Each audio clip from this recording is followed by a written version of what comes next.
Alright, I'm going to first off attach this board. It's a bamboo cutting board, and a small one, so that I can do my rolling here instead of reaching over here. Just a little more efficient, that's all. And also I want to, I'm thinking about melting some wax and cutting out a piece of cloth the shape of the skin, and then redoing this wolf robe. But I'm just thinking about it right now. I don't know if I'll do it. But I'm going to work on his face, work on the fur, do as much as I can today, and get from there to hopefully being finished at some point this year on this piece. It's a piece that's been 2 years in the making, by the way. Alright, time to get busy. Alright, I've cut a piece of material out of a old shirt. I've cut it square and at the right width for the wolf skin. In fact, a little bit bigger, which gives me some room to cut. But I'm going to dip it as a rectangular piece into the hot wax. And the reason for that is because I want it to cool down, and then I'll come back and cut out the shape of the skin out of that. It's real hard if you cut out the shape of the legs now. You dip it in the wax, and the wax wants to shrink up everything. So if you wait until after you've dipped it, then it'll actually work a lot better.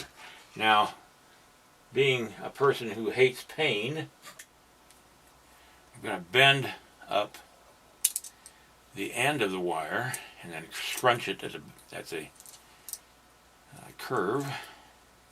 Well, if I can. Well, I can't. I'm not going to worry about it. Anyway, making a little hook out of baling wire, which you can get in big rolls like this at your hardware store. And I stick it through, or punch it through the edge of the cloth. Alright, now I got the two corners held by wire. Now let's go get ready to lay this all out.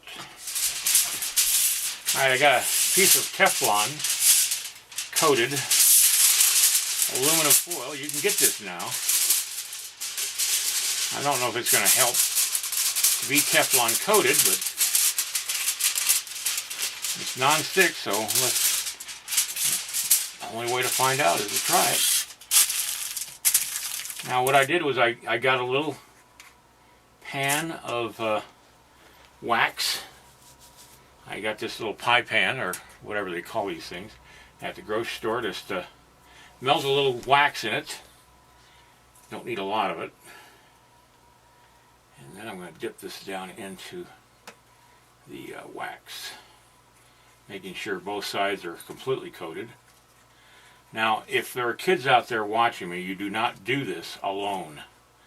You can burn yourself really, really, and I mean really bad, if you don't handle the wax properly.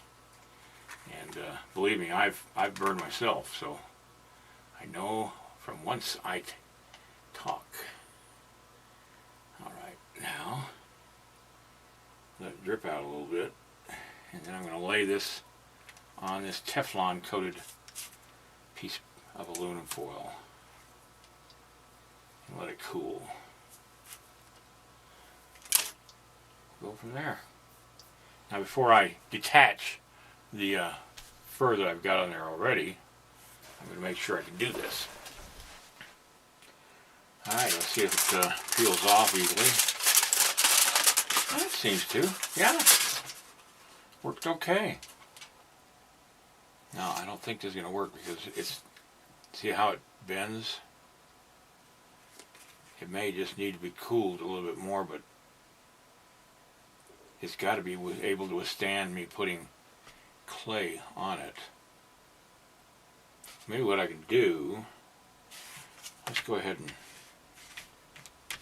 draw out the plan for the skin. And now I'm going to just mark that out here along the edge. keep it the same. And this is the length I want it. I don't know if you can see the lines that I'm inscribing on here, but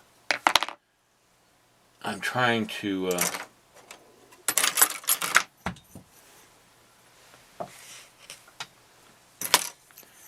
try to do the legs, which would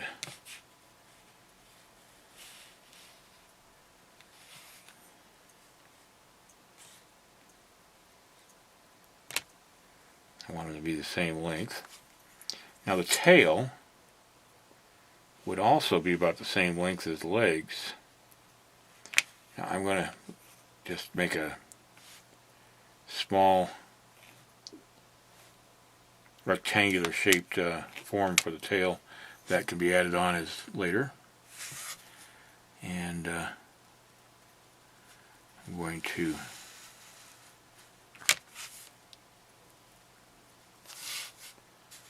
do the belly size. Alright, now I'm just going to cut it out with my X-Acto knife.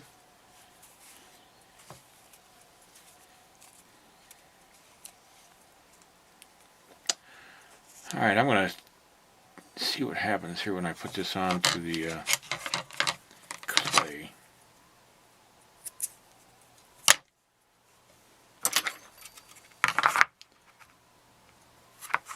Now this is the wax that I melted,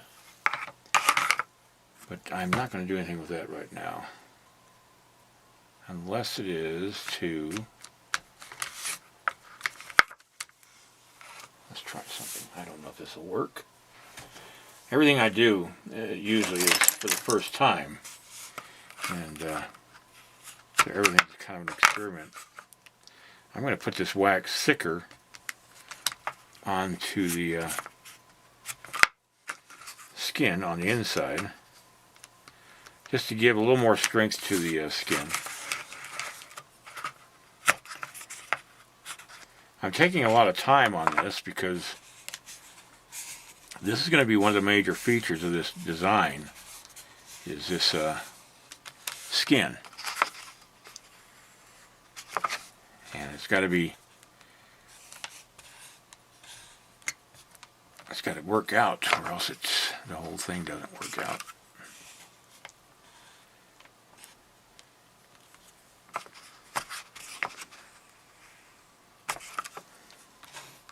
The tool I'm using is an old spoon that I ground down to this shape. It works really well. Then I stuck it into a wooden dowel for the handle, and it works out really, really well. It's one of my favorite tools. To make it just a little thicker in the center, give it strength. And I'll get this thing out of the way here.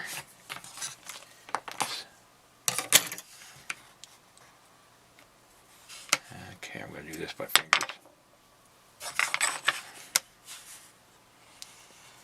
Okay.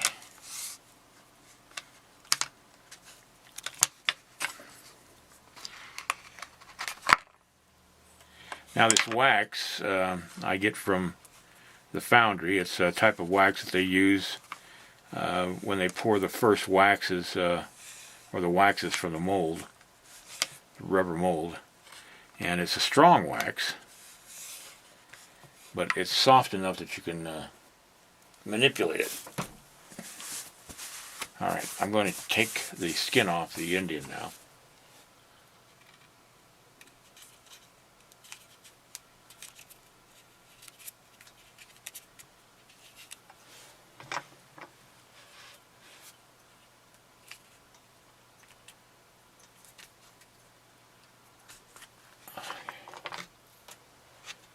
Go.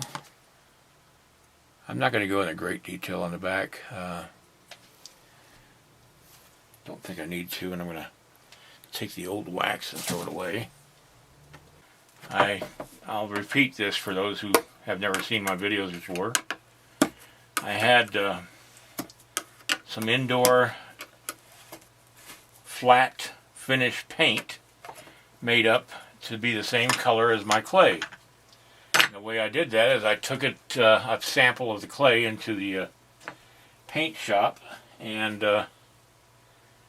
they matched the color with their little machines they have.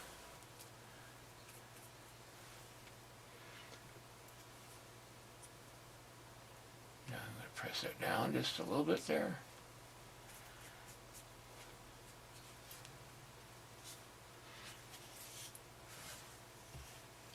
Alright, I'm going to pick this up in the next video, and when I put hopefully the fur on finally. So that's it for this video.